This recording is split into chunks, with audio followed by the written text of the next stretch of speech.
I greet you all in the name of our Lord and Savior Jesus Christ tonight. இயேசு கிறிஸ்துவின் நாமத்தில் உங்கள் அனைவரையும் வாழ்த்துகிறேன். So we are in the fourth service today. நாம் இன்றைக்கு இந்த நாலாவது ஆராதனையில் பங்கு பெற்றிருக்கிறோம். God has blessed us to be participants in this service. இந்த ஆராதனையில் பங்கு பெறும்படியாக தேவன் நம்மை ஆசீர்வதித்திருக்கிறார். As we have regular English worship on every Sunday evenings, நமக்கு எல்லா ஞாயிற்றுக்கிழமைகளிலும் சாயங்காலம் ஆங்கில ஆராதனை ஒழுங்காக இருக்கும். I prefer to deliver the Lord's message in English tonight. நான் இன்றைக்கு ஆங்கிலத்திலே தேவனுடைய வார்த்தையை தெரிவிக்கும்படியாக விரும்புகிறேன். It may be of useful to people viewing in online. இது ஆன்லைன்ல கேட்டுக்கொண்டிருக்கிற பலருக்கும் பிரயோஜனமாக இருக்கும் என நம்புகிறேன். And to you also.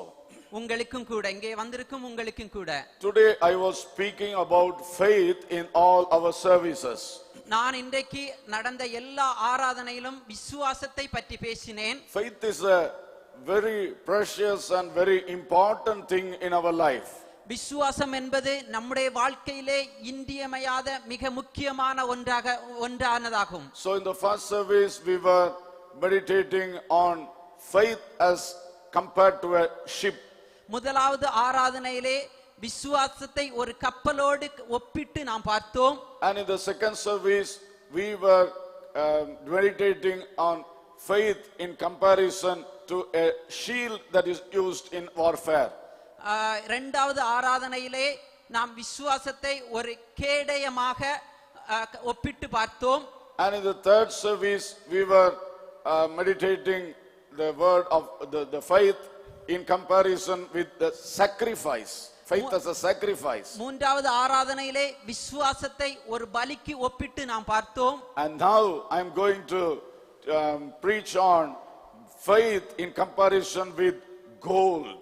நான் இப்போது இந்த ஆராதனையிலே விசுவாசத்தை பொன்னுக்கு தங்கத்திற்கு ஒப்பிட்டு நாம் பார்க்க போகிறோம். We see in the First Peter chapter 1 verse 7. 1 பேதுரு 1வது அதிகாரம் 7வது வசனத்துக்கு நேராக நம்முடைய கவனத்தை திருப்புவோம். While reading the two verses, that is 6 and 7.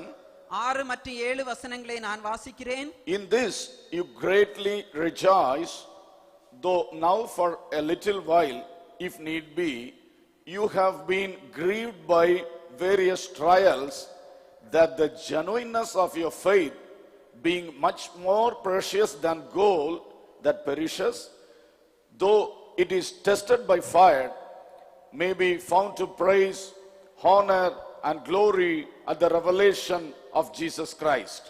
இதிலே நீங்கள் மிகவும் சந்தோஷப்படுகிறீர்கள் என்றாலும் துன்பப்பட வேண்டியது அவசியமானதால் இப்பொழுது கொஞ்ச காலம் பலவிதமான சோதனைகளினாலே துக்கப்படுகிறீர்கள். அழிந்து போகிற பொன் அக்கினியினாலே சோதிக்கப்படும். அதை பார்க்கிலும் அதிக விலையேற பெற்றதாயிருக்கிற உங்கள் விசுவாசம் சோதிக்கப்பட்டு இயேசு கிறிஸ்து வெளிப்படும் போது உங்களுக்கு புகழ்ச்சியும் கனமும் மகிமையும் உண்டாக காணப்படும். So here faith is compared to gold. இங்கே விசுவாசம் பொன்னுக்கு ஒப்பிடப்பட்டு இருக்கிறது. Gold is a very precious thing in the world. உலகத்திலே பொன்னானது ஒரு விலை உயர்ந்த ஒரு பொருளாகும். It is precious and it is also costly. இது ஒரு நல்ல விலை உயர்ந்த பொருளாகும். And here the faith is compared to gold. இங்கே விசுவாசமானது பொன்னிற்கு ஒப்பிடப்பட்டு இருக்கிறது. So it is said that faith is more precious than gold. இது பொன்னை விட விலையேற பெற்றது என்று சொல்லப்பட்டிருக்கிறது.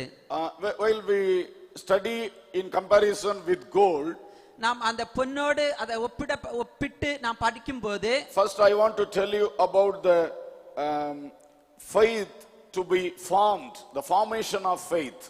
முதலாவது அந்த உருவாக்கப்படும் விசுவாசம் என்பதை குறித்து நான் சொல்ல விரும்புகிறேன். Faith is formed like gold. விசுவாசமானது பொன்னை போல உருவாக்கப்படுகிற ஒன்றாகும். Gold is formed.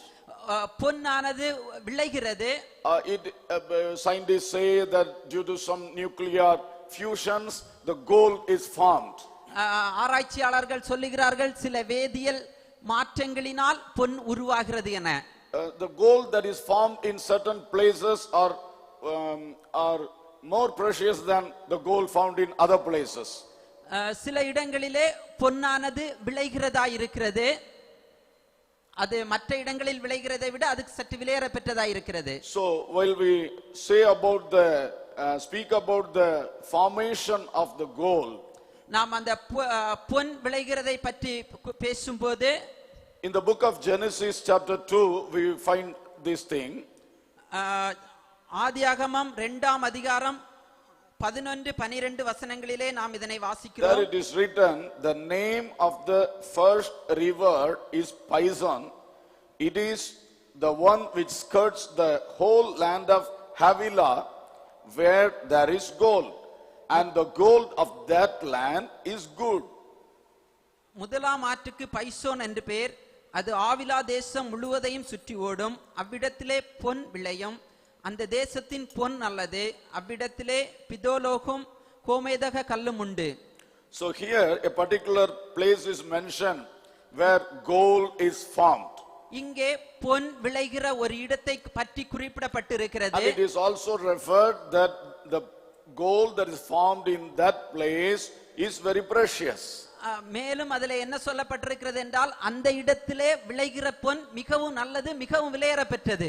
Like that, faith is formed in us. அதுபோல விசுவாசமும் நமக்குள்ளே உருவாக்கப்படுகிறது.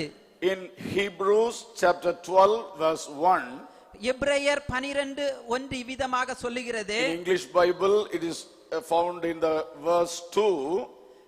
ஆங்கில வேதாகமத்திலே 2வது வசனத்திலே It சொல்லப்பட்டிருக்கிறது. says that looking unto Jesus, the author and finisher of our faith.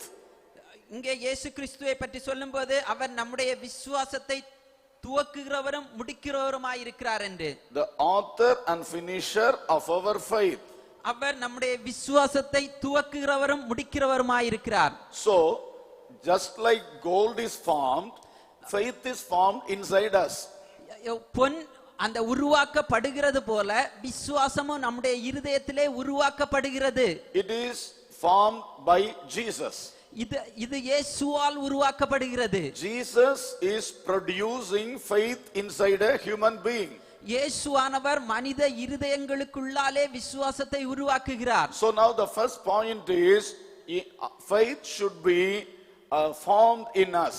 முதலாவது பாயிண்ட் என்னவென்றால் உருவாக்கப்படுகிற விசுவாசம். How about the formation of faith process in our hearts? எப்படி நம்முடைய இருதயத்திலே அந்த விசுவாசம் உருவாக்கப்படுகிறது? That precious thing called faith should be formed abundantly in our hearts. அது நம்முடைய இருதயத்திலே மிக அதிகமாய் உருவாக்கப்படுகிறது. Because faith is like a currency. ஏனென்றால் அது ஒரு கரன்சியை போன்றது. In India we need rupees and paisa to buy anything. இந்தியாவிலே நாம் எதையாவது வாங்க வேண்டுமானால் அதற்கு ரூபாயை பயன்படுத்துகிறோம்.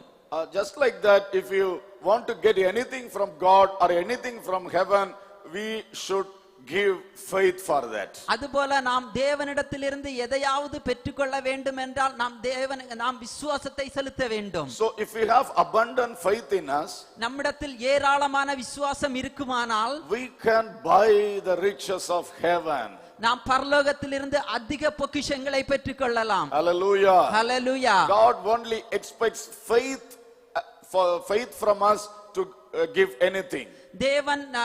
தேவன் நமக்கு ஏதாவது தர வேண்டுமானால் நம்மிடத்திலிருந்து அவர் அதிக விசுவாசத்தை எதிர்பார்க்கிறார். But the very good thing is that faith is formed by Jesus Christ himself.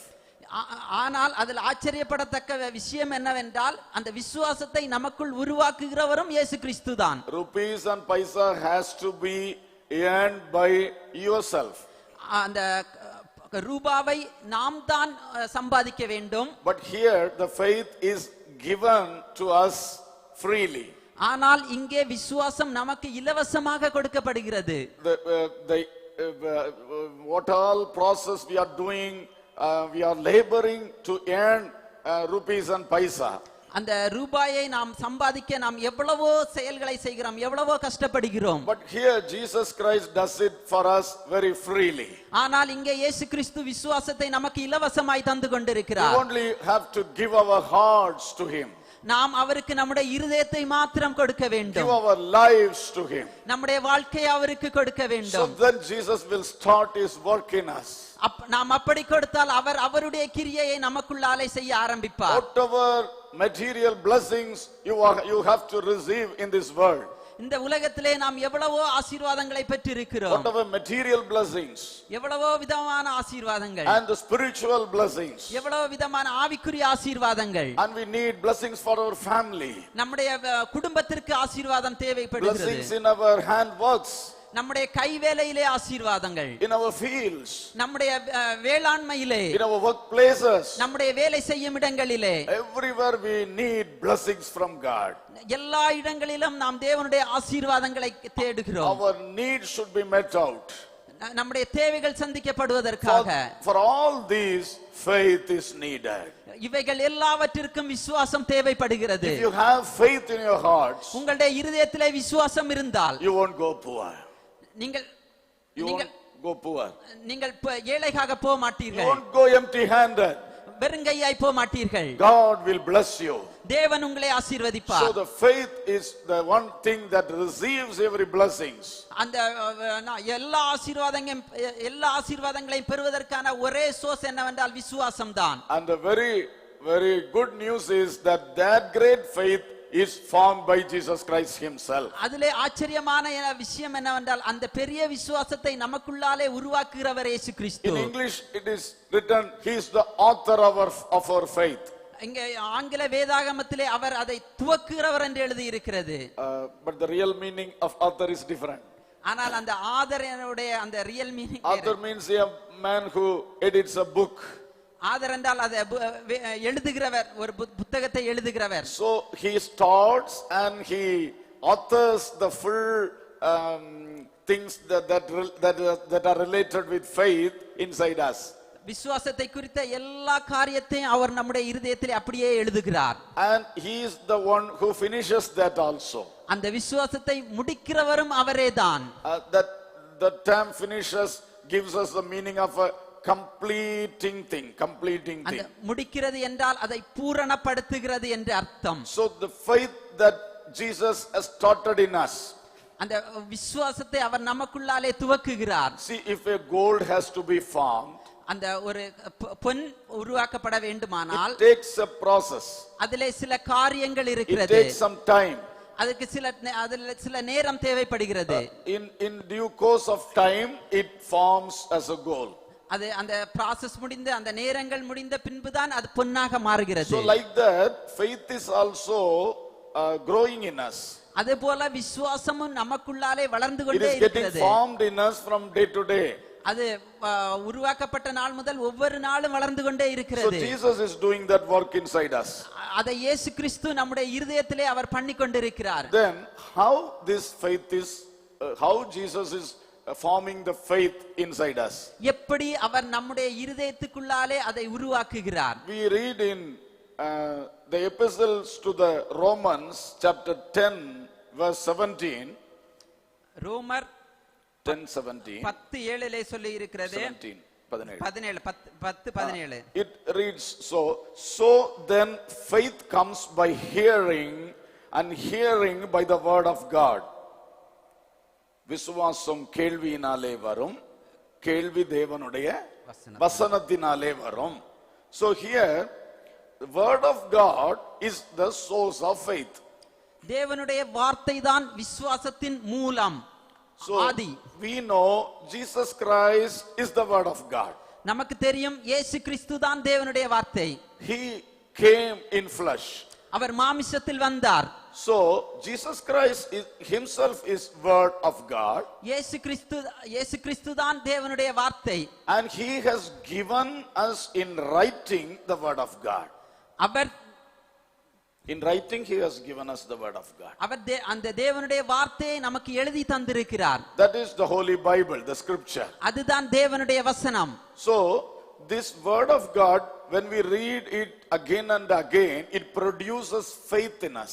நாம் தேவனுடைய வசனத்தை மறுபடியும் மறுபடியும் வாசிக்க வாசிக்க அது நமக்குள்ளாலே விசுவாசத்தை வளர்த்துகிறது. So this word of God that is written in the Bible is the source for our faith. இந்த வேதாகமத்திலே எழுதி இருக்கிற தேவனுடைய வார்த்தை தான் நம்முடைய விசுவாசத்தின் அடிப்படை. We cannot get hold of some wise man's word. நாம் அந்த சில அந்த ஞானிகளுடைய வார்த்தையினால் இவைகளை பெற்றுக்கொள்ள முடியாது. We cannot get hold on some philosopher's word. சில தத்துவ ஞானிகளிடமிருந்து இவைகளை நாம் பெற்றுக்கொள்ள முடியாது. We cannot rely on the words of scientists too. நாம் ஆராய்ச்சியாளர்களுடைய வார்த்தைகளை கூட சில சமயங்களில் நம்ப முடியாது. But this word of God is a perfect thing. ஆனால் தேவனுடைய வார்த்தை முழுவதுமானது. Because it is written in the guidance of the Holy Spirit. ஏனென்றால் இது பரிசுத்த ஆவியானவருடைய வழிகாட்டுதலின்படி எழுதப்பட்டிருக்கிறது. Holy Spirit is the one among the triune. அந்த Father, Son and Spirit. பரிசுத்த ஆவியானவர் தான் இதனுடைய எழுத்தின் ஒரு பெரிய எழுத்தர். Holy Spirit knows every deeper thoughts inside the heart of the Father. அந்த பிதாவினுடைய இருதயத்தின் எல்லா சிந்தைகளையும் எல்லா எண்ணங்களையும் அறிந்தவர் தான் பரிசுத்த ஆவியானவர். And as Holy Spirit and Jesus as word was with the Father from the beginning, he knows everything. இயேசு பரிசுத்த ஆவியானவர் ஆதி முதலே பிதா இயேசு கிறிஸ்து இவர்களை குறித்து எல்லாவற்றையும் அறிந்தவர். So this Holy Spirit is the author of the Holy Bible. இந்த வேதாகமத்தின் எழுத்தர் ஆசிரியர் பரிசுத்த ஆவியானவர். He has given the word. அவர்தான் அந்த வசனத்தை தந்திருக்கிறார். So the truth is hidden in this word. இந்த சத்தியம் தான் இதற்குள்ளாலே இருக்கிறது, மறைந்திருக்கிறது. Whatever truth the Holy Bible reveals, that only stands at last. இந்த வேத வசனங்கள் வெளிப்படுத்துகிற சத்தியம் தான் கடைசி வரை நிலை நிற்கும். The end of the day we will know this. இவைகளை நாம் கடைசி நாட்களிலே நாம் தெரிந்து கொள்வோம். Everything is getting changed. எல்லாம் மாறுகிறது. Words of wise people, philosophers and scientists are getting changed. அந்த ஞானிகள், தத்துவ ஞானிகள், ஆராய்ச்சியாளர்கள் எல்லாருடைய கருத்துக்களும் மாறலாம். But this word never changes. ஆனால் இது ஒருபோதும் மாறாது. This stands. இது நிலைத்திருக்கும், மாறாது. This stands steadfastly. இது ஆழமாய் வேர் கொண்டு நிலை So we can rely on this word. அதனால் நாம் இதை நம்பலாம். We can live according to this word. இந்த வேத வசனத்தின்படி நாம் வாழலாம். We can completely believe the promises given in this word. இந்த வேதாகமத்திலே சொல்லப்பட்டிருக்கிற எல்லா வாக்குத்தத்தங்களையும் நாம் விசுவாசிக்கலாம். We can completely expect things to be done as per the prophecies revealed in this word. இந்த இதிலே எழுதப்பட்டிருக்கிற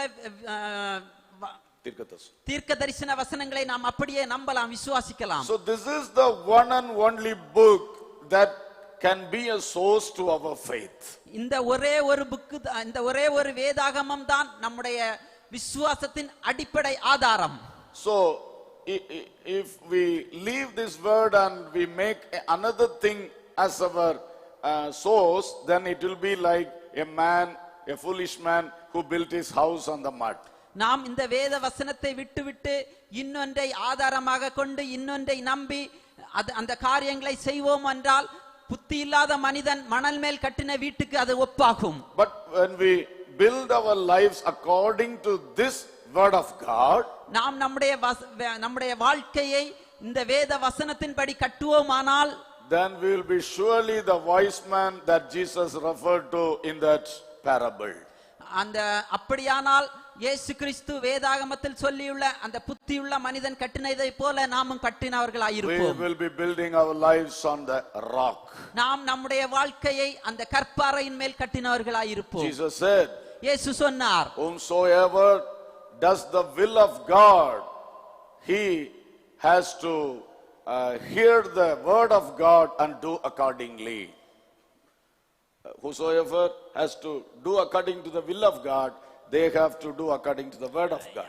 தேவனுடைய வார்த்தையின்படி செய்கிறவன் எவனோ அவர் பிதாவின் சித்தத்தை செய்கிறவனாய் இருக்கிறான் என்று இயேசு சொன்னார்.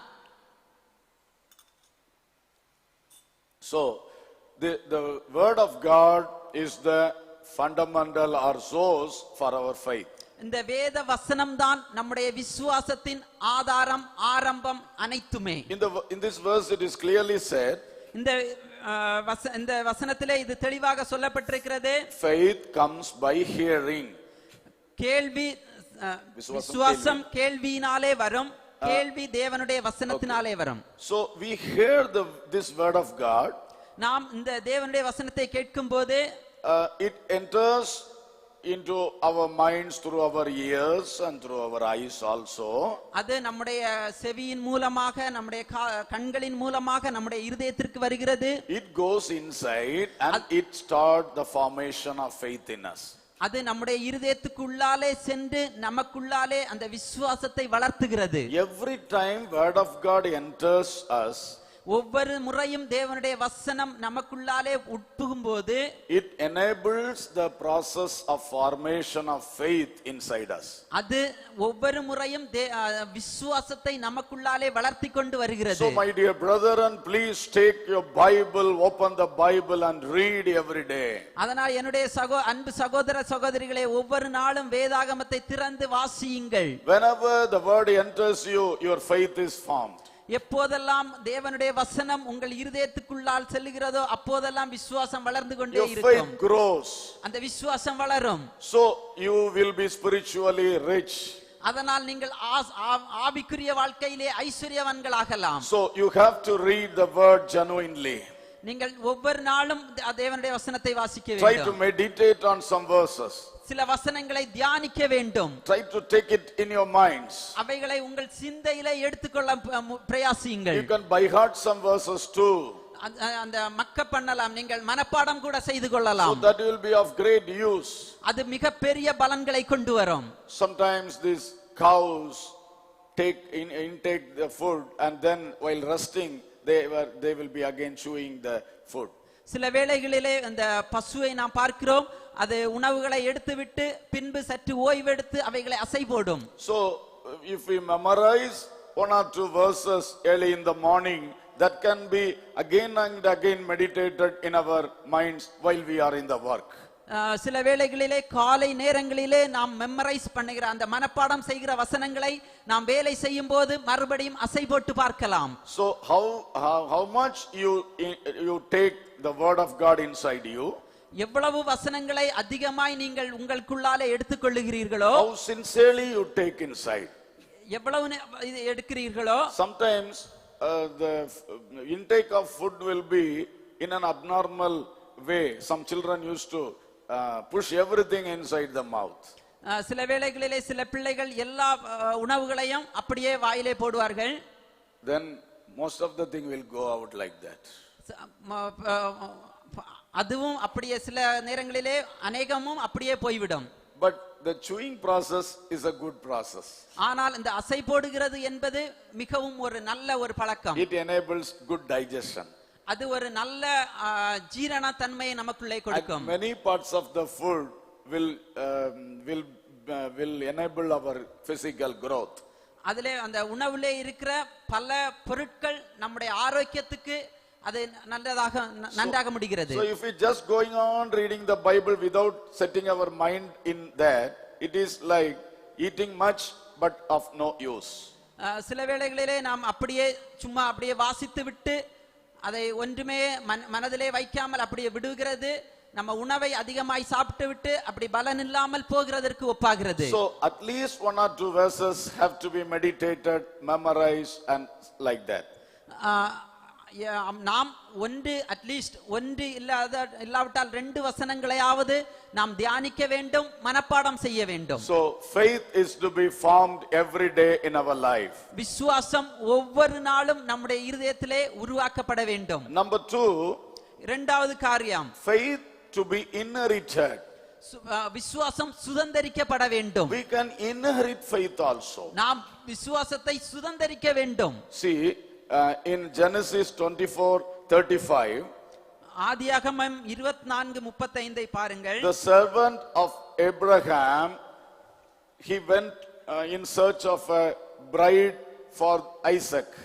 அந்த ஆபிரகாமுடைய வேலைக்காரன் தன்னுடைய எஜமானுடைய அந்த மணவாட்டியுடைய வீட்டுக்கு செல்கிறான். While that servant was telling about his master in that bride's house, அங்கே அந்த வேலைக்காரன் தன்னுடைய எஜமானை குறித்து சொல்லுகிறான். he was telling like this, அவன் இப்படி விதமாக சொல்லுகிறான், the Lord has blessed my master greatly and he has become great, and he has given him flocks and herds, silver and gold, male and female servants, and camels and donkeys. கர்த்தர் என் எஜமானை மிகவும் ஆசீர்வதித்திருக்கிறார், அவர் சீமானாய் இருக்கிறார். கர்த்தர் அவருக்கு ஆடு மாடுகளையும் வெள்ளியையும் பொன்னையும் வேலைக்காரரையும் வேலைக்காரிகளையும் ஒட்டகங்களையும் கழுதைகளையும் கொடுத்திருக்கிறார். So in this verse we see that Abraham had much gold at that time. இந்த வசனத்தின் மூலமாக நமக்கு தெரிகிறது ஆபிரகாமுக்கு அந்த வேளைகளிலே மிக அதிக பொன் இருந்திருக்கிறது. So he was in possession of a good stock of gold. அவனிடத்திலே அதிக பொன்னை அவன் பத்திரப்படுத்தி வைத்திருந்தான். But again when we read in chapter 25 verse 5, மறுபடியும் 25:5 நாம் வாசிக்கிறோம். it is said like this, அதிலே விதமாய் சொல்லப்பட்டிருக்கிறது, and Abraham gave all that he had to Isaac.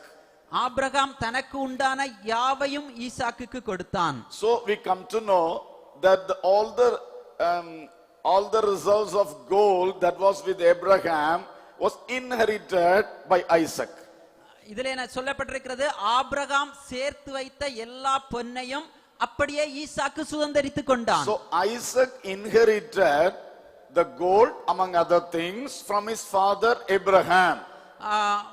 Abraham சம்பாதித்து வைத்த மற்ற பொருட்களோடு இந்த பொன்னையும் சேர்த்து ஈசாக்கு சுதந்தரித்தான். So just like gold can be inherited from the parents, எப்படி பொன்னை பெற்றோரிடமிருந்து சுதந்திரமாக பெற்றுக்கொள்கிறார்களோ, like that we can inherit faith also from our parents. அதுபோல நாமும் விசுவாசத்தை பெற்றோர்களிடமிருந்து சுதந்தரிக்க வேண்டும். In 2 Timothy 2 தீமோத்தேயு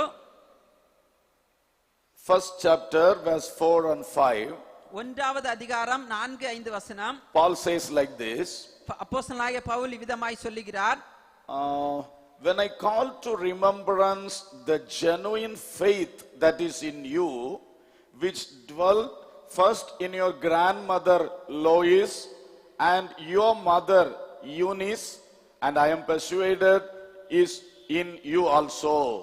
உன்னிலுள்ள மாயமற்ற விசுவாசத்தை நினைவு கூறுகிறதுனால் என் முன்னோர்கள் முதற்கொண்டு சுத்த மனசாட்சியோட ஆராதித்து வரும் தேவனை நான் ஸ்தோத்தரிக்கிறேன். அந்த விசுவாசம் முந்தி உன் பாட்டியாகிய லோவிசாளுக்குள்ளும் உன் தாயாகிய ஐனிக்கேயாளுக்குள்ளும் நிலைத்திருந்தது.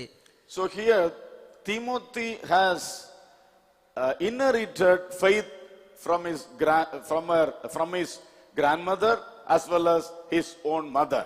இங்கே தீமோத்தேயு தன்னுடைய சொந்த தன்னுடைய பாட்டியிடத்திலிருந்தும் தன்னுடைய தாயாரிடத்திலிருந்தும் விசுவாசத்தை சுதந்தரித்தான். So just like Isaac inherited gold from Abraham, எப்படி அந்த ஈசாக்கு தன்னுடைய தகப்பனாகிய ஆபிரகாமிடத்திலிருந்து பொன்னை சுதந்தரித்தானோ, Timothy has inherited faith from his mother Eunice.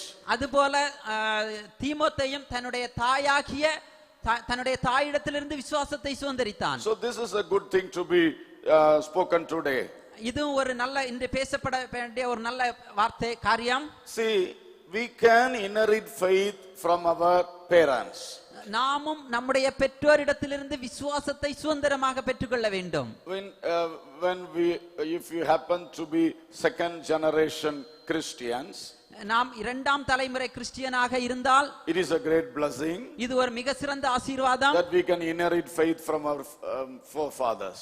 ஏனென்றால் நாம் நம்முடைய முற்பிதாக்களிடம் இருந்தும் விசுவாசத்தை சுதந்தரிக்கலாம். In our places, நம்முடைய இடங்களிலே you see many people, they are the fourth generation Christians.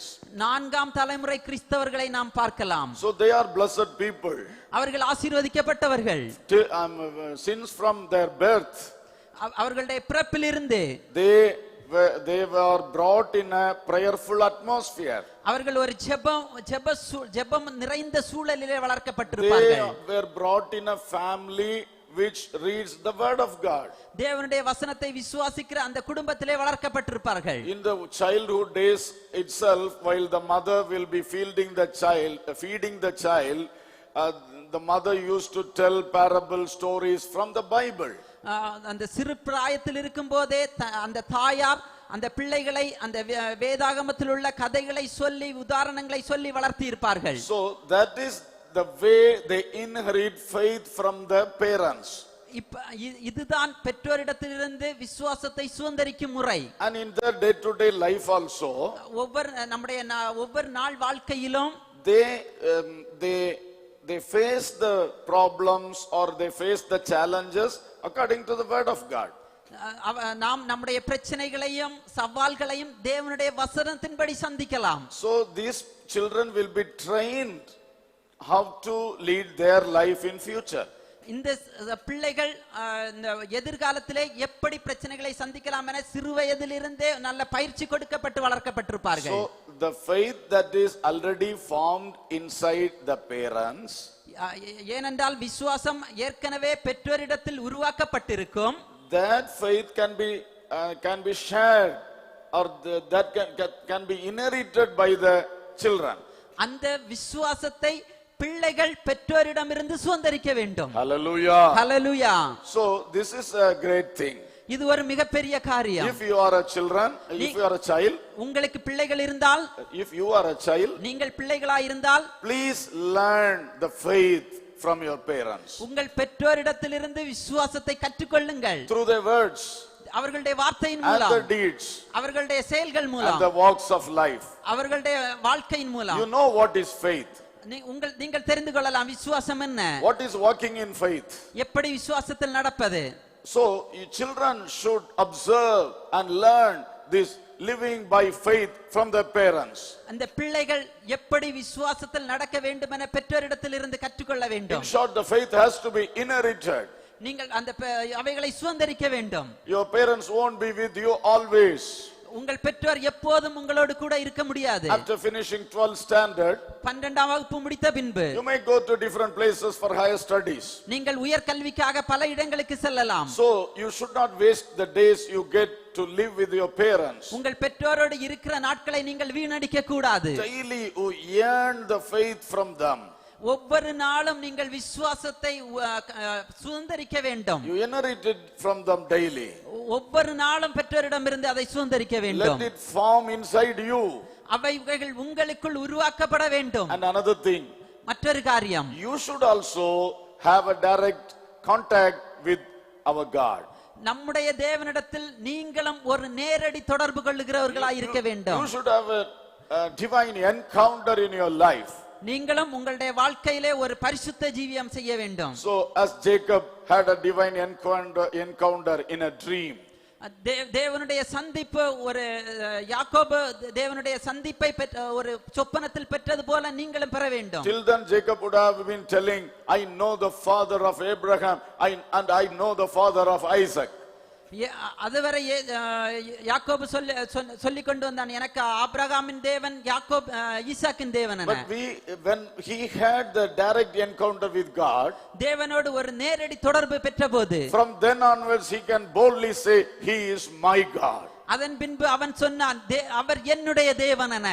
Hallelujah. Hallelujah. So it's the fact that he is the God of Abraham and he is the God of Isaac. அவர் உண்மையாகவே அவர் ஆபிரகாமின் தேவன்தான், ஈசாக்கின் தேவன்தான். But now he is also the God of Jacob.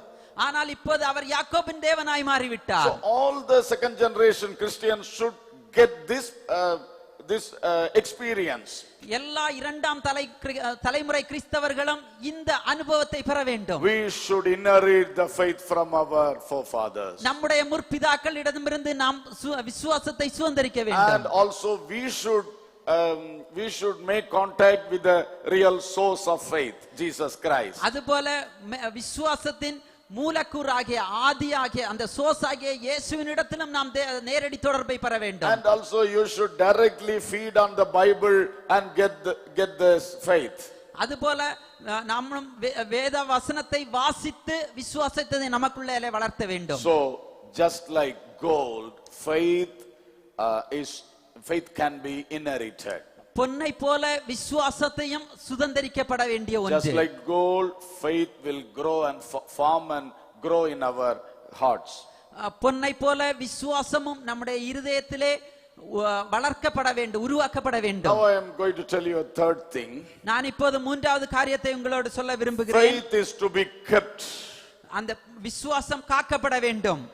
In the book of Ezra, எஸ்ராவின் புத்தகத்திலே in the 8th chapter, 8ஆம் அதிகாரம், a team under Ezra they were traveling from Babylon to Jerusalem. எஸ்ராவும் அவனுடைய குழுவும் பாபிலோனில் இருந்து எருசலேமை பார்த்து பிரயாணம் பண்ணி வருகிறார்கள். The Persian king gave many things for the building of the temple in Jerusalem. தேவனுடைய ஆலயத்தை கட்டும்படியாக அந்த பெர்சிய ராஜா பலவிதமான பொருட்களை இவர்களிடத்தில் கொடுத்து அனுப்பினார். Gold was also one of those precious things. அதிலே பொன்னும் ஒரு விலையேற பெற்ற பொருளாய் இருந்தது. You can read it in the verses 24 and 25. 24 25 வசனத்திலே நாம் இதனை வாசிக்கலாம். So gold and some other precious things were there. அதிலே பொன்னும் அதுபோல சில விலையேற பெற்ற பொருட்களும் இருந்தது. So they were taking it and traveling from Babylon to Jerusalem. இவர்கள் அவைகள் எல்லாவற்றையும் பாபிலோனில் இருந்து எடுத்துக்கொண்டு எருசலேமுக்கு வருகிறார்கள். So on the way, அந்த வழியிலே, in the mid of the way, அந்த வழியிலே they got fear of thefts. அவர்கள் அந்த திருடர்களை குறித்து அவர்களுக்கு பயம் வந்தது. So the Bible says they call for a fasting prayer at the river side, at the side of the river Agai. ஆகா என்கிற ஆற்றங்கரையிலே அவர்கள் அந்த உபவாசத்தை இதற்காக கூட்டினார்கள், உபவாசம் பண்ணினார்கள். And after that prayer, அந்த உபவாசத்தின் பின்பு they traveled. அது அவர்கள் பிரயாணம் தொடர்ந்தார்கள். And in verses 32 and 33, அந்த 32 33 வசனத்திலே we read that they brought everything safe and handed over to the high priest. அதன் பின்பு நான் வாசிக்கிறோம், அவைகளை பத்திரமாய் கொண்டு வந்து அந்த பிரதான ஆசாரியரிடத்தில் பத்திரமாய் ஒப்பு கொடுத்தார்கள். Gold was also one of the things. அதிலே பொன்னும் ஒரு பொருளாய் இருந்தது. So gold has to be transported from Babylon to Jerusalem. அந்த பொன்னானது எருசலேமில் இருந்து பாபிலோனுக்கு கொண்டு வரப்பட்டது. Babylon to Jerusalem. Babylon to எருசலேமுக்கு கொண்டு வரப்பட்டது. So it has to be kept safe all the way. அவர்கள் அந்த வழிகளிலே அதனை பத்திரமாய் கொண்டு வந்தார்கள். Like that, அதுபோல the faith we have received or God formed in our minds, நம்முடைய இருதயத்திலே தேவன் உருவாக்கின அந்த விசுவாசத்தை we have to carry it along in our spiritual journey till we reach God. நம்முடைய ஆவிக்குரிய வாழ்க்கையிலே நாம் பிரயாணம் பண்ணி நம்முடைய தேவனிடத்தில் சேரும் வரை we should keep it safe. நாம் அதனை பத்திரமாய் பாதுகாக்க வேண்டும். In 2 Timothy 4:6, Paul says like this, 2 தீமோத்தேயு 4:6 பவுல் விதமாய் சொல்லுகிறார், I have fought the good fight, I have finished the race, I have kept the faith. நல்ல போராட்டத்தை போராடினேன், ஓட்டத்தை முடித்தேன், விசுவாசத்தை காத்துக்கொண்டேன். Paul says, I have kept the faith. Pavul விதமாய் சொல்லுகிறார், நான் விசுவாசத்தை காத்துக்கொண்டேன். The whole journey, நம்முடைய முழு பிரயாணத்திலும், which started from the street of Damascus, அந்த கமாஸ்கேயு தெருவில் இருந்து, it started right from that place in Paul's life. அவருடைய ஆவிக்குரிய வாழ்க்கை அந்த இடத்திலிருந்து தொடங்கினது. He says, I have finished my race. அவர் சொல்லுகிறார், நான் என்னுடைய ஓட்டத்தை முடிக்கிறேன். Now I have kept the faith. நான் என்னுடைய விசுவாசத்தை காத்துக்கொண்டேன். Hallelujah. Hallelujah. We are also treading towards heaven. நாமும் பரலோகத்தை நோக்கி பிரயாணம் பண்ணி Our கொண்டிருக்கிறோம். spiritual journey is leading towards heaven. நம்முடைய ஆவிக்குரிய வாழ்க்கை பரலோகத்தை நோக்கி போய் We are கொண்டிருக்கிறது. expecting the revelation of Jesus Christ in the air. அந்த இயேசு கிறிஸ்து அந்த வெளிப்படுத்தின அவைகளை குறித்து நாம் பிரயாணம் பண்ணி கொண்டிருக்கிறோம். We are waiting for Jesus to come. இயேசு கிறிஸ்து வரும்படியாக நாம் காத்துக் கொண்டிருக்கிறோம். So all through our spiritual journey, நம்முடைய முழு ஆவிக்குரிய let வாழ்க்கையிலும் us keep our faith. நாம் நம்முடைய விசுவாசத்தை காத்துக்கொள்ள As வேண்டும். Ezra and team kept safe the gold, எப்படி எஸ்ராவும் அவனுடைய குழுவினரும் பொன்னை பத்திரமாய் பாதுகாத்தார்களோ, we should also keep our faith safe.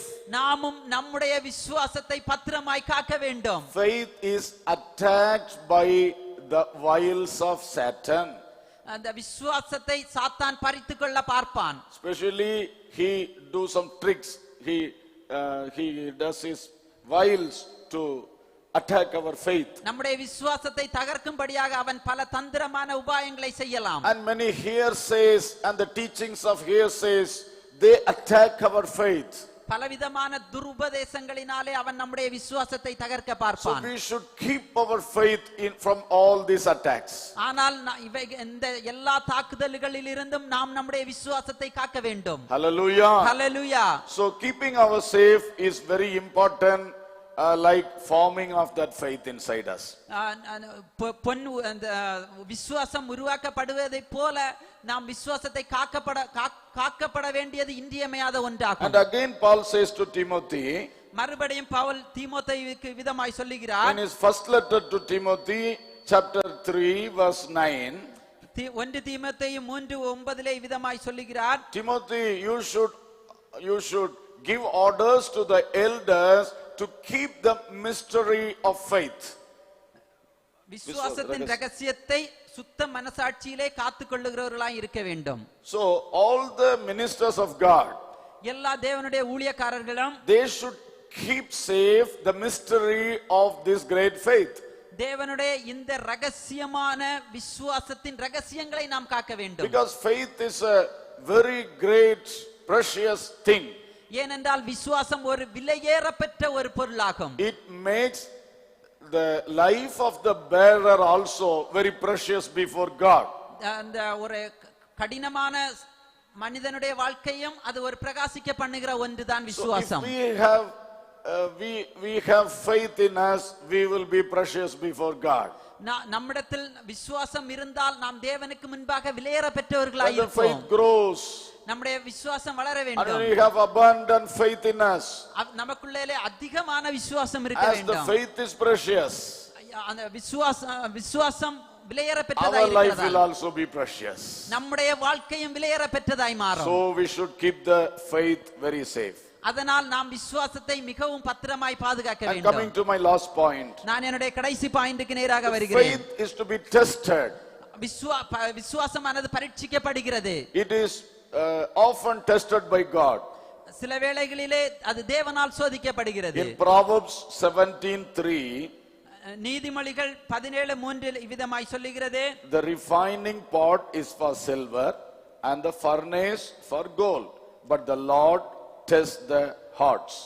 வெள்ளியை குகையும் பொன்னை புடமும் சோதிக்கும் இருதயங்களை சோதிக்கிறவரோ கர்த்தர். So as the gold is tested in a furnace, எப்படி பொன்னானது புடமிடப்படுகிறதோ God tests our faith also. தேவனும் நம்முடைய விசுவாசத்தை சோதிக்கிறவராய் இருக்கிறார். That is what written in the verse we read in the first of the sermon, 1 Peter 1:7. அந்த வசனத்தை தான் நாம் முதலாவது வாசித்தோம். 1 பேதுரு 1:7 சொல்லப்பட்டிருக்கிறது. Our faith is tested by God. நம்முடைய விசுவாசம் தேவனால் சோதிக்கப்படுகிறது. The genuineness of our faith is tested by God. நம்முடைய அந்த உண்மையான விசுவாசம் தேவனால் சோதிக்கப்படுகிறது. So Jesus forms the faith in us. இயேசு விசுவாசத்தை நமக்குள்ளாலே உருவாக்குகிறார். And the faith we can also inherit from our forefathers. நம்முடைய முற்பிதாக்களிடத்திலிருந்து நாம் சுதந்தரிக்கிறோம். We should keep the faith very safe till the end of our life. நம்முடைய வாழ்க்கையின் கடைசி வரை நாம் அதை பத்திரமாய் பாதுகாக்க வேண்டும். And now we understand that our faith is often being tested by God. இப்போது நாம் புரிந்து கொள்ளுகிறோம் நம்முடைய விசுவாசம் சில வேளைகளிலே தேவனால் சோதிக்கப்படுகிறது. Hallelujah. Hallelujah. The gold has to withstand, resist all the enormous heat and the fire in the furnace. அந்த பொன்னானது அந்த புடமிடப்படும் போது எவ்வளவு பெரிய அந்த அக்கினி அந்த வெப்பத்தை தாங்குகிறதோ, just like that we will also get some hard times. அதுபோல நாமும் நம்முடைய அந்த சோதனை நேரங்களிலே நாமும் தாக்கு பிடிக்க வேண்டும். We should also withstand all the tribulations. எல்லா சோதனைகளிலும் நாம் நிலை நிற்க வேண்டும். In the book of Job, யோபின் புஸ்தகத்திலே 23rd chapter verse 10. 23:10 விதமாய் சொல்லி இருக்கிறது. Yes, it is said like this, but he knows the way that I take. When he had tested me, I shall come forth as gold. ஆனாலும் நான் போகும் வழியே அவர் அறிவார். அவர் என்னை சோதித்த பின் நான் பொன்னாக விளங்குவேன். So Job had this good knowledge. யோபுக்கு இந்த ஒரு நல்ல தெளிவான ஒரு அறிவு இருந்தது. How God puts the gold in a furnace and cleanse it and makes it more precious. எப்படி தேவன் ஒரு பொன்னை புடமிட்டு அதை எவ்வளவு பிரகாசிக்க பண்ணுகிறாரோ, Job says God is also doing the same process in me. அதுபோல யோபு சொல்லுகிறார், அதே செயல்களை தேவன் என்னிடத்திலும் செய்கிறார். Hallelujah. Hallelujah. God tests our faith. தேவன் நம்முடைய விசுவாசத்தை சோதிக்கிறார். For this only we often face some tribulations and problems. அதனால் தான் நாம் சில வேளைகளிலே சில சோதனைகளுக்கு நாம் ஆளாகிறோம். We should never lose heart in the face of tribulations. சோதனையை சந்திக்கிற வேளைகளிலே நாம் நம்முடைய விசுவாசத்தை விட்டுவிடக் கூடாது. We should know that this is the time of testing. நாம் தெரிய வேண்டும், இது நமக்கு சோதனையின் நேரம். If a student lose heart while he is going for an important examination, ஒரு மாணவன் ஒரு முக்கியமான தேர்விலே பயந்து சோர்ந்து போவானானால், or in an important interview, அல்லது ஒரு தன்னுடைய அந்த நேர்முக தேர்விலே சோர்ந்து பயந்து போவானானால், he will really fail. அவன் தோல்வி அடைந்து விடுவான். Because he will forget whatever he has in stock. ஏனென்றால் அவன் சேமித்து வைத்த எல்லாவற்றையும் அவன் மறந்து விடுவான். Just like that, if we are facing some problems or challenges, we should never lose heart. அதுபோல நாம் சில பிரச்சனைகளையும் சோதனைகளையும் சந்திக்கும் போது நம்முடைய இருதயம் தளர்ந்து விடக்கூடாது. We should know that our examination has come. நாம் தெளிவாய் தெரிந்து கொள்ள வேண்டும், நம்முடைய பரீட்சை வந்திருக்கிறது. We should be bold. நாம் திடனாய் இருக்க வேண்டும். We should face it. நாம் அதனை சந்திக்க And we வேண்டும். should come out victorious. நாம் அதிலிருந்து ஒரு ஜெயமாய் வெளியே வர வேண்டும். Hallelujah. Hallelujah. While we come like that, நாம் எப்படி செய்தால், Bible says we will be like a refined gold. நாம் வேதம் சொல்லுகிறது, நாம் ஒரு சுத்த பொன்னாக மாறுவோம். Hallelujah. Hallelujah. Our precious faith will be more precious, made more precious. நம்முடைய விசுவாசம் மிகவும் சுத்தமான மிகவும் விலையேற பெற்ற விசுவாசமாய் மாறுகிறது. Also in 1 Corinthians 3:13, 1 கொரிந்தியர் 3:13 சொல்லுகிறது, there the verse says that the work we do also will be tested by fire. நாம் செய்கிற காரியங்களும் அக்கினியினாலே சோதிக்கப்படும். Whatever work you do in your life, உங்களுடைய வாழ்க்கையிலே என்ன காரியங்கள் நீங்கள் செய்தாலும், some may do ministry of God, சிலர் தேவனுடைய ஊழியத்தை செய்யலாம், everything will be tested by God எல்லாம் தேவனால் சோதிக்கப்படும், and certified. அதுக்கு ஒரு மதிப்பிடப்படும். Hallelujah. Hallelujah. So faith will be tested just like gold. பொன்னை போல இந்த விசுவாசமும் புடமிடப்படும். So our faith is undergoing some process just like that gold undergoes. எப்படி பொன்னை புடமிடப்படுகிறதோ அதுபோல நம்முடைய விசுவாசம் சில வேளைகளிலே சோதிக்கப்படுகிறது. So now we are going to pray. நாம் இப்போது ஜெபிக்க போகிறோம். I kept 4 points before you. நான் உங்களுக்கு முன்பாக 4 பாயிண்ட்களை வைத்தேன். Faith should be formed in us daily. ஒவ்வொரு நாளும் விசுவாசம் உருவாக்கப்படுகிறது. That faith should grow in us daily. ஒவ்வொரு நாளும் அது வளருகிறது. Second thing, we have to inherit the faith. இரண்டாவது காரியம், நாம் விசுவாசத்தை சுதந்தரிக்க வேண்டும். We should get it from the Bible. நாம் வேதத்திலிருந்து எடுக்க வேண்டும். Get it from Jesus. இயேசுவிடத்திலிருந்து பெற வேண்டும். Also we can get it from our believer parents. நம்முடைய விசுவாச பெற்றோரிடத்திலிருந்தும் பெற வேண்டும். And also we were speaking about keeping it safe till the end. அதுபோல நாம் கடைசி வரை அதனை பத்திரமாய் பாதுகாக்க வேண்டும். Whatever level of faith we receive, எவ்வளவு விசுவாசத்தை நாம் பெற்றிருந்தாலும் we should never lose anything in that. ஒன்றையும் நாம் இழந்து போக கூடாது. Let it be the wiles of Satan or some hearsays. துருபதேசத்தினாலோ அல்லது சாத்தானுடைய கிரியைகளாலோ ஒன்றையும் நாம் இழந்து போக கூடாது. Keep it safe. நாம் அவைகளை பத்திரமாய் காக்க வேண்டும். We should be able to tell like Paul that I have kept the faith safe. பவுலை போல நாமும் திடனாய் சொல்ல வேண்டும், விசுவாசத்தை காத்துக்கொண்டேன். And at last we were speaking about the testing of the faith. கடைசியாக நாம் அந்த புடமிடப்படுகிற அந்த விசுவாசத்தை குறித்து In that பார்த்தோம். also we should withstand and come out victorious. நாம் அதிலும் நிலை நின்று வெற்றியோடு வெளிவர We வேண்டும். should be made more precious. நாம் மிகவும் விலையேற பெற்றதாக மாற வேண்டும். Hallelujah. Hallelujah. Let us all close our eyes and pray. நாம் கண்களை மூடி ஜெபிப்போம். Hallelujah. Praise the Lord. எல்லாரும் தேவ சமூகத்திலே நாம் ஜெபிக்கலாம். அன்பான தேவ பிள்ளைகளை, நமக்குள் கர்த்தர் விசுவாசத்தை உருவாக்கி கொண்டிருக்கிறார். அந்த விசுவாசம் வேத வசனத்திலிருந்து வருகிறது. இயேசுதான் அதனுடைய துவக்கமும் முடிவும். அது மட்டுமல்ல, விசுவாச பெற்றோரை கொண்டவர்கள் அவர்களிடத்திலிருந்தும் சுதந்தரிக்கலாம். ஹல்லேலூயா. எல்லாரும் ஆண்டவர் நோக்கி பார்த்து கேட்ட வசனங்களை சற்று மனதில் எடுத்து ஜெபம் பண்ணுங்கள். ஹல்லேலூயா. Praise God. இந்த கிடைத்த விசுவாசத்தை ஒரு டிகிரி கூட இழக்காம கடைசி வரை பாதுகாக்க பழகணும். துருபதேசங்கள் வந்து விசுவாசத்தை உடைக்க பார்க்கிறது. பிசாசுடைய தந்திரங்கள் வந்து இந்த விசுவாசத்தை திருட பார்க்கிறது. பயத்தை உண்டாக்கி, அவிசுவாசத்தை உண்டாக்கி, சந்தேகங்களை உண்டாக்கி, ஏவாளை எப்படி அவன் குழப்பி தேவனுடைய வார்த்தையின் மேலிருந்த அந்த விசுவாசத்திலும் கீழ்ப்படுதலிருந்து தள்ளி போட்டானோ அதே போல செய்ய பார்க்கிறான். இதிலே நாம் ஜெயம் எடுக்க வேண்டும்.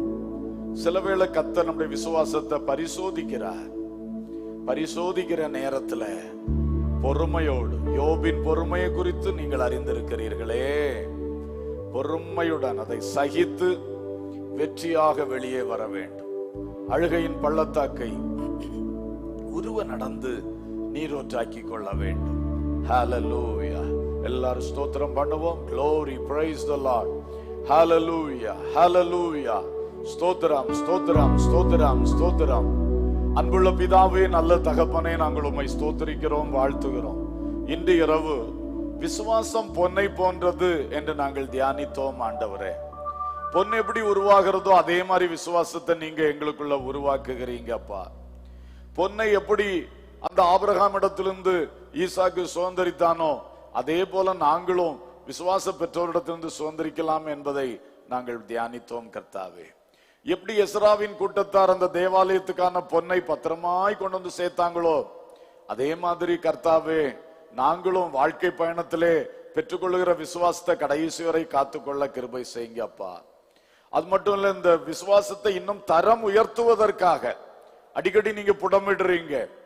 அந்த பரிசோதனைகள், அக்கினி பரிசோதனைகளிலே, புடமிடுதல்களிலே நாங்கள் நின்று பிடித்து ஜெயம் பெற்று இன்னும் மேன்மையான விசுவாசம் உள்ளவர்களாக, மகா பரிசுத்தமான விசுவாசத்தை அடைகிறவர்களாக ஆமேன் எங்களை வழிநடத்தும்படி ஜெபிக்கிறோம். இந்த வார்த்தையை கேட்ட ஒவ்வொருவருக்குள்ளாக விசுவாசத்தில் ஒரு தூண்டுதல், விசுவாசத்தில் ஒரு வளர்ச்சி, ஆமேன், விசுவாசம் மேன்மையடைய கிரியை செய்ய வேண்டும் என்று ஜெபிக்கிறோம் அப்பா. பெரிய காரியங்களை தேவன் செய்யும், உம்முடைய பரிசுத்த நாமத்தை மகிமைப்படுத்தும். இந்த நாளின் ஒவ்வொரு ஆராதனைகளிலும் எங்கள் மத்தியில் வெளிப்பட்டு கிரியை செய்ததற்காக தேவரீருக்கு ஸ்தோத்திரம் செலுத்துகிறோம். இதை இந்த இடத்தில் நேரடியாக வந்தும் ஆன்லைன் மூலமாக பங்கு பெற்றும் இருந்த ஒவ்வொரு கர்த்தருடைய பிள்ளைகளையும் நினைத்தருளி ஆசீர்வதித்து விசுவாசத்தில் பலன் கொள்ள, விசுவாச கப்பல் வெற்றியாய் முன் செல்ல, விசுவாச கேடகத்தை பயன்படுத்தி நல்ல பாதுகாவலோடு முன் செல்ல, விசுவாசமாகிய பலியை அனுதினமும் செலுத்தி தேவனை பிரியப்படுத்தி தேவ நீதியை பெற்றுக்கொள்ள, விசுவாசமாகிய பொன்னை விட விலையேற பெற்ற இந்த விலையேற பெற்ற காரியத்தை நாங்கள் இப்பொழுது தியானித்த அனுபவங்களிலே மேன்மைப்படுத்த கிருபை செய்யும்படி வேண்டிக் கொள்ளுகிறோம். எல்லா துதியும் கனமும் மகிமையும் உமக்கே செலுத்துகிறோம். இயேசுவின் நாமத்தில் கேட்கிறோம் ஜீவனுள்ள பிதாவே, ஆமென். என் ஆத்மாவே கர்த்தரை ஸ்தோத்திரி, என் முழு உள்ளமே அவருடைய பரிசுத்த நாமத்தை ஸ்தோத்திரி. என் ஆத்மாவே கர்த்தரை ஸ்தோத்திரி, அவர் செய்த சகல உபகாரங்களை மறவாதே. ஆமென். நம்முடைய கர்த்தராகிய இயேசு கிறிஸ்துவின் கிருபையும் பிதாவாகிய தேவனுடைய அன்பும் பரிசுத்த ஆவியானுடைய ஐக்கியமும் சிநேகமும் வழிநடத்தலும் பாதுகாவலும் நம் அனைவரோடும் சகல பரிசுத்தவான்களோடும் இருப்பதாக. ஆமென். துதி கனம் மகிமை உமக்கே, ஓ எல்லாமுமே, ஓ எல்லாமுமே, துதி கனம் மகிமை உமக்கே, ஓ நீரே ராஜாவே, அல்லேலூயா ஸ்தோத்ரம் ஸ்தோத்ரம் ஸ்தோத்ரமே மிக ஸ்தோத்ரம் ஸ்தோத்ரம் ஸ்தோத்ரம் ஓ நீரே ராஜாவே அல்லேலூயா துதி கனமகிமை உமக்கு ஓ எல்லாமுமே ஓ எல்லாமுமே துதி கனமகிமை உமக்கு ஓ நீரே ராஜாவே. அல்லேலூயா அல்லேலூயா அல்லேலூயா. கர்த்தர் உங்களை ஆசீர்வதிப்பாராக. ஆமென். Praise the Lord.